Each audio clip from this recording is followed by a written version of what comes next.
Hey guys, Lulu, Vida, and guess what? We're making tostadas of chicken tinga. It's the first time, and we're gonna go ahead and boil and cook some chicken breast with garlic powder, salt, and onion.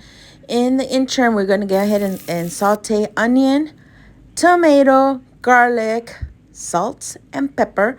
And we're gonna go ahead and add this to our blender. We're gonna add 2 chile puya and some chicken broth, chile chipotle, because we want that smoky flavor, and we're going to blend that up.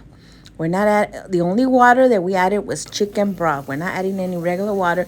We want the flavor. In the same pan that we use to saute our tomato, we add these onions, and we add our blended tomatoey saucy that we just did. We add some oregano, just a little bit. And once it starts to bubble, we go ahead and add the chicken that we just shredded up, and we let that simmer. Okay, what we want is to have the tomato dissolve, absorb all that flavor into our chicken, because we're gonna make tostadas. So we have our corn tortillas here. We're frying and making some tostadas. Put it in a paper so it can absorb all that grease.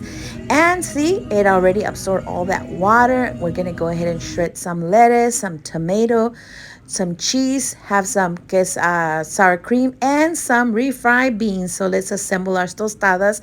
See, our refried beans, our chicken tinga, our lettuce, tomatoes, our queso fresco, sour cream, and if you care for any more spiciness, some molcajete salsa, a little bit of chicken soup on the side, and we're done. What do you guys think about this recipe? It's the first time I made it, and actually it was delicious. The flavor of the chicken, the chipotle, and everything we did with the chicken broth was just delicious. So much flavor into this tostada. So highly recommend it. I hope you guys try it and let me know.